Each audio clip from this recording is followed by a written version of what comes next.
Peace and Black Power family. Harlem educator, author, and activist, the Black Liberation Coach, Brother Ajay Taimba. I just want to take a few moments to welcome you to Harlem Liberation School's YouTube channel. Harlem Liberation School was started in 2016 by myself and my queen, and we basically saw that there was a lack of foundational Black political education going on in Harlem. We're not going to get up from under white supremacy without knowing how oppression works, how it affects and impacts in our community, the ways in which we internalize our own oppression and engage in self-defeating behavior and thinking, and our socio-political movements and our very important individuals and organizations throughout our history who played a leading role in fighting against and resisting and disrupting white supremacy. So Harlem Liberation School was founded as a Black political education center for adults. Because education is not just relegated to children. Adults need education. It's those of us adults who maybe when we were kids did not get that foundational Africana studies of Black political education. The things we need to know to be free and to fight effectively for our liberation. And so that's what we're here to do. We hope that you will come through, check us out, look at our videos, like them, comment on them, and share them. Peace and Black Power.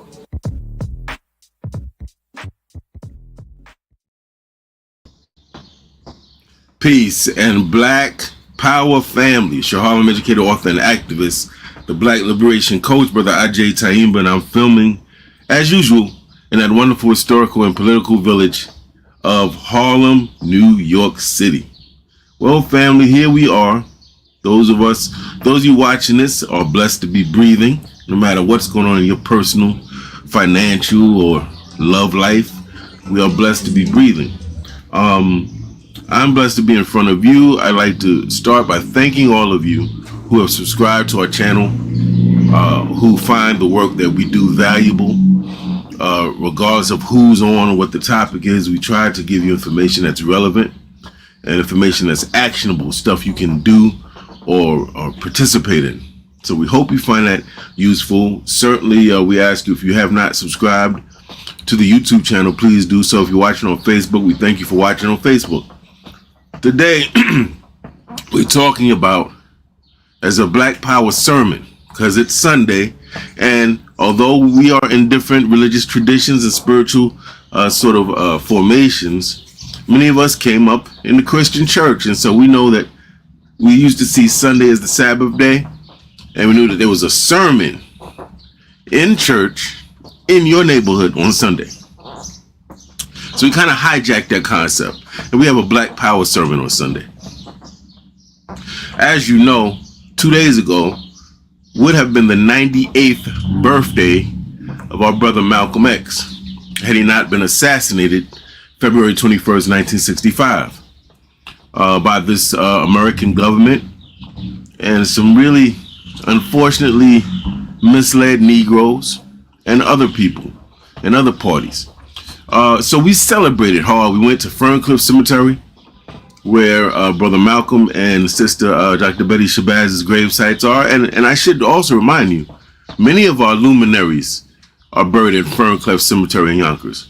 John Eric Clark, Brother Khalid Abdul Muhammad, Paul Robeson.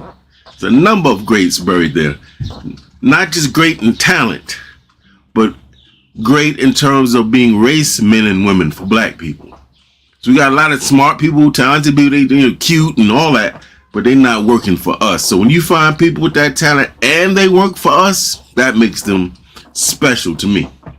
All right, today, coming off the heels of celebrating Malcolm's birthday, you know how we do, family. We get into these rituals that are designed to teach things, very important customs, very important information, and sometimes we get really caught up in the ritual and the custom, and we forget what we're there for, right? So a lot of people come to the cemetery, they look at the gravesite, they see people, they meet people, they hook up, they link up, they look at who's fine, who got the nicest dashiki, and they forget we're not here for none of that, man.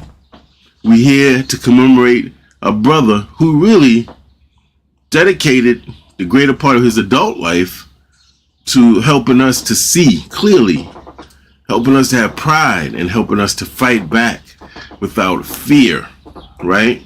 So knowing that we tend to do that, I want to do this particular Black Power sermon. How do we continue the work of Brother Malcolm? Part 1, by the way. There will be another part. Why is this important? Because we ask a lot of questions. Who killed Malcolm? Well, was the Nation of Islam? Was Malcolm stronger and more effective when he was in the nation, or was it when he left the nation? Right?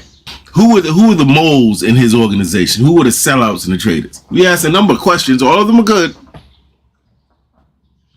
But it seems to me the question that activists and leaders and community organizers need to ask is, how do we continue the brother's work, man? I'm all about the work. People can misrepresent you, how they look, how they talk. The work, I want to see what you do. I don't want to hear about what you're trying to do, what I want to see what you've done, what you're working on doing. That is always going to be the best litmus test. Now, that's not to say that people who are really poor quality people can't do great work. But it's to say, if you're going to set one thing as your benchmark to see who a person is, look at what comes out of them. Look at what they've done, what they're doing. What is their conversation about? What are they talking about? Who are they linked into in serious ways? Right? So our question, activists, organizers, leaders, has to be, how do we continue to work with this great brother that we come out every year, go to his gravesite, wear him on t-shirts, quote him in speeches, got him in hip-hop, so everything. Okay, great. Now how do we do his work? And that's what we're going to talk about, just part 1. First, before I get into my little session, let me see what comments we got. We got the Queen Bee up there, Brenda Hilaire. She's welcoming you out. She's reminding you, if you haven't subscribed, to please do so. Encourage your family and friends to do the same. Encouraging you to participate. And she's agreeing with something I said. Okay. Excellent. Don't forget to subscribe, family, if you haven't already. Spread the word. Don't sit on this good information for yourself. Spread it with some family members. Right? All right. So, and let me just put this little reminder on the bottom as we talk. How do we continue Brother Malcolm's work? I came with a few things, but really, it's really one answer I have. For now. For part 1 is one answer. And that one answer is, become familiar with his work. You can't continue something you know not of. You can't continue Malcolm's work and you don't know what his work was, right? So the first step is to find out, well, what was Malcolm fighting for? What was Malcolm fighting against? What was his political ideas? What was he trying to put into existence, to manifest on this earth? What were his thoughts about nonviolence and integration, and what were his thoughts? How did he see these things? So before we get all really advanced, people like to skip to advanced stuff first. Let's go through the basics. What was he trying to do? What did he do? What was he trying to do? And what was he stopped from doing? Now you might be saying, well, Brother IJ, he's no longer alive. So how are we going? Many of his people are no longer alive. How are we going to become familiar with his work? And that is a good question. And we have answers to that. One thing you can do is read his autobiography as soon as possible if you have not already.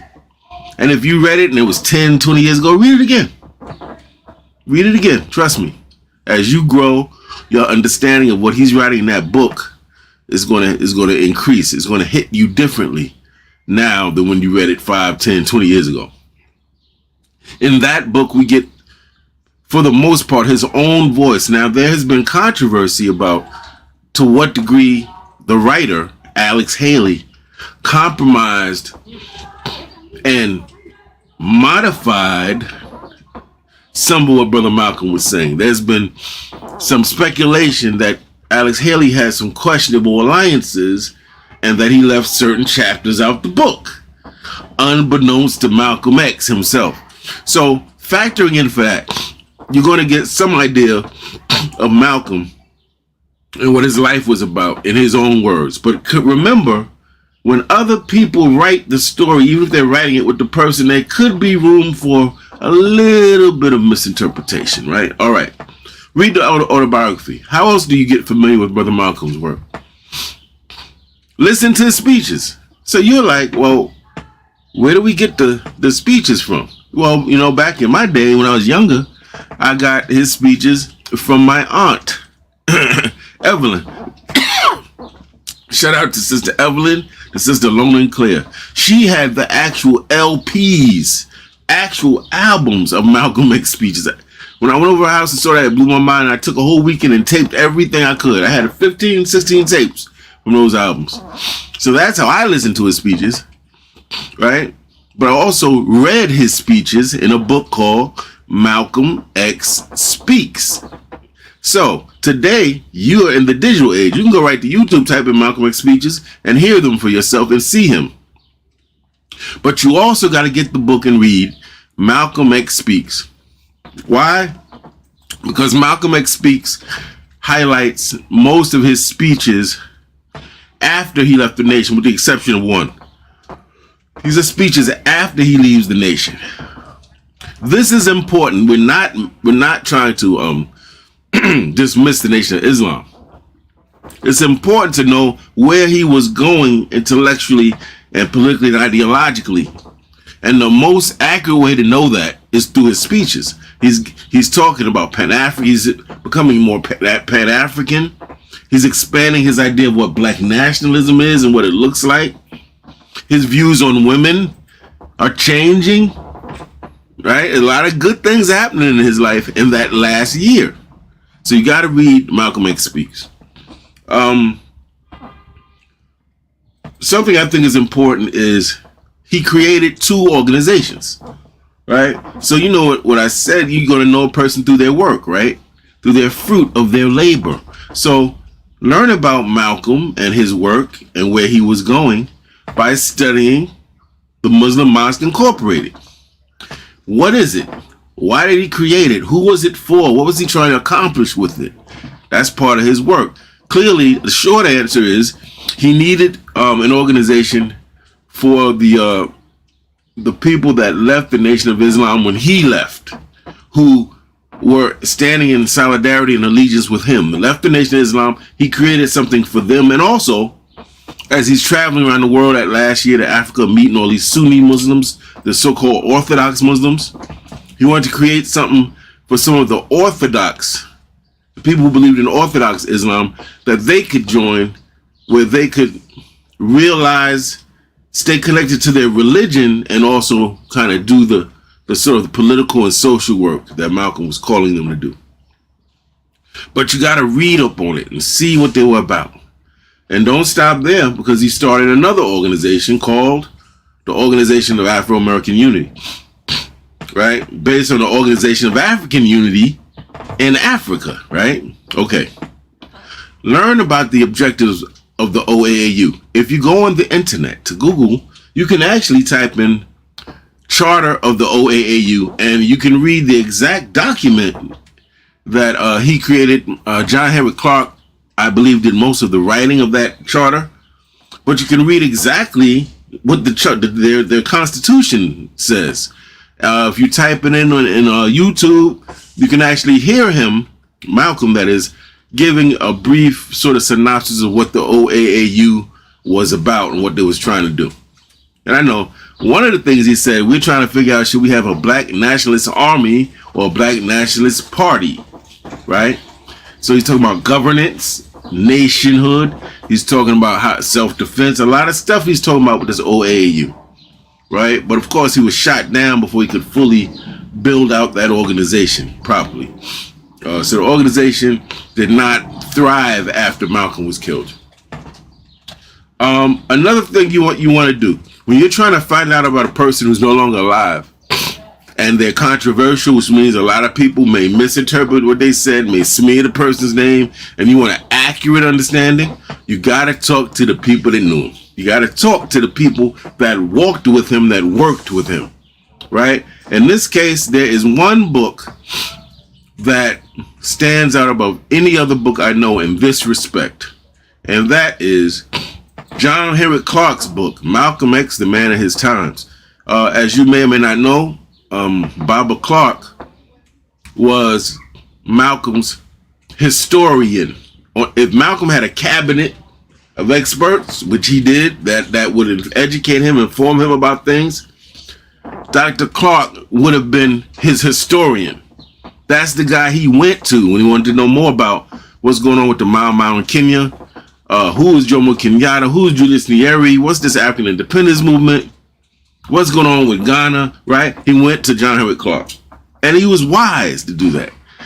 Wise and humble. Some of us want to do everything ourselves, and family don't work like that. If you got somebody in your family, and this could be your actual family or your black family, that's an expert in something, why are you going to go try to do everything they've been there and done that? Why not go to them and pull from them?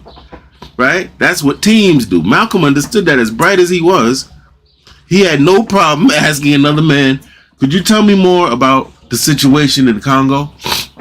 You see? And that's one of the reasons he was so brilliant and effective. Very important. Get this book. Read it. Malcolm X, The Man of His Time. I'm going to show it to you. Hold on, family. I'm going to see if I can share this out. I want you to see this.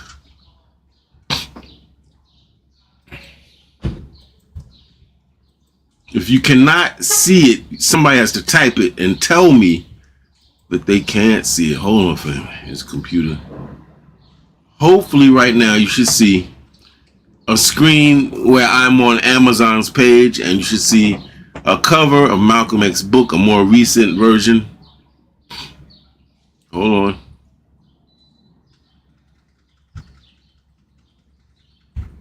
Okay. Malcolm X, The Man of His Times. Hopefully everyone can see that.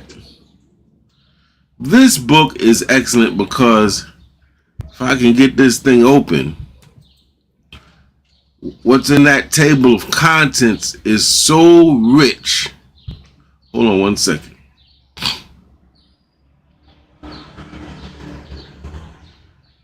Okay. All right. I'm having a little difficulty with that, so I'm going to try to get out of that.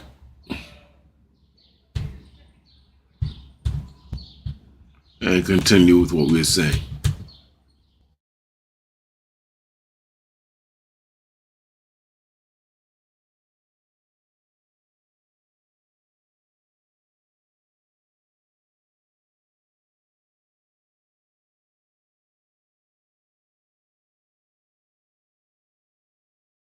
The other book that I would strongly suggest that you look at is called From Civil Rights to Black Liberation. Hold on a second.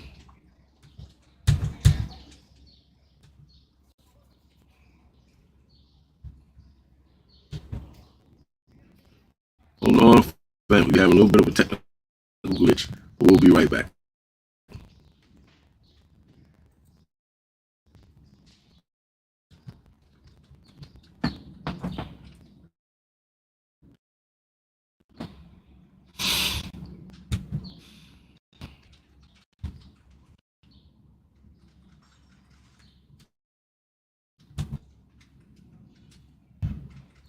Okay, I think we are back. All right, let me take a pause real quick and look at some of our comments. And I apologize for that delay, family. That's the technology. We got Brother Jabril. If this is the brother I think it is, he writes really some really wonderful posts on Facebook, very insightful and intelligent, the type of stuff we need, not the foolishness. So I want to shout the brother out. He's giving the greens to me and the queen. Thank you for that, good brother. Bob Cosmic, who sees like he does a lot on our YouTube channel. He comments, he watches the videos. He asks, how do we continue the work of Malcolm X, continue with the organization of the African American community? Yes. I believe that Malcolm starting that organization got the Nation of Islam shook. Hey, you might be right with that, my good brother. But definitely he's right to say that's what the last thing I mentioned. You got to study the organizations he created, right? You can't necessarily just study the nation because he didn't create the nation. He joined the nation, which was someone else's creation. Ideas came out of someone else's head, but the Muslim Mosque Incorporated and the OAAU were things that came out of his head. So we can use those as a way of saying this is what he was trying to do. These are the initiatives that were important to him. This is the political direction he's moving in. So absolutely right. All right. Now, I'm going to go back. Oh, we got a lot of comments. Okay. We got a lot of stuff here. We got the Queen Bee says we must, like Malcolm, clean up our own lives, go out to our community and assist in the process of healing and nation building, which I completely agree with. We take what Malcolm said is 3-part call. If you really want to know what he's about, he told you wake up, clean up, stand up. Develop your consciousness, be self-critical, develop oneself, right, to the highest point. And 3, stand up, fight back, build institutions you need, and that sort of thing. But I want to be clear. This is not to be understood as, well, first I'm going to get myself together, and then I'm going to study. No, family. This all has to be done concurrently. Hence the phrase, lifting as we climb. So the Queen is absolutely right. Yes, we must clean up ourselves. We go out and do these things. But understand that a lot of times we're going to find ourselves doing this concurrently. While you're learning, right, about knowledge. You're not just going to take time out from your life, quit your job and quit school and sit down and learn knowledge to get knowledge yourself. You're going to get your knowledge yourself, and you're going to still be in your relationships, still be in your organizations, right? But you're not going to stop there. As you're doing that, you're going to take time. Maybe you'll have meditation, devotional. You do scripture readings. You go to a church, a mosque, or a temple, and you get more, let's say you may atone, you may become spiritually empowered, whatever, meditate, whatever. And then as you're doing that, you're going to be joining an organization to help put all of this together. Because alone we are limited, but when we fight together, man, we are really powerful. All right? All right, now I want to go to, thank you for that, Queen, for that good comment. Bob Cosmic said Malcolm was going to take away a large percentage of the Nation of Islam's members, and that's why they took him out. And that is a very plausible idea that he shared. That's very plausible. You know, people get competitive, and they want to start deciding who can serve the people and who can't, and who should live and who can't. That gets in when we go to that place, we're on a very slippery slope. Very slippery slope. What else we got before I go on? Bob Cosmo said he wrote it before he said, yes, sir. He anticipated actually what I was going to say. What else? You say you talk with brothers that walked with Malcolm and when he was murdered. And a lot of brothers emotionally died. Wow. He says Malcolm his eyes were open. He went to Ethiopia, and that is where he got the concept of the OAAU. That is correct, because that was also the capital.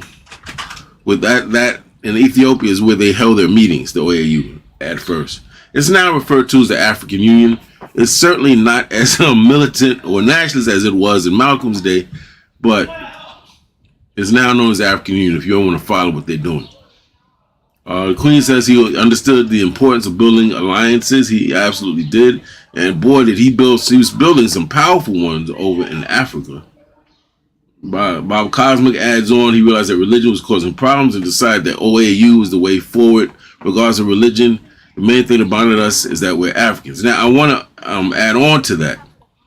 A brilliant elder that we have, formerly named Maxwell Stanford, who later became known as, I may be mixed up his names, but I'm going to say Ahmad Muhammad or Muhammad Ahmad.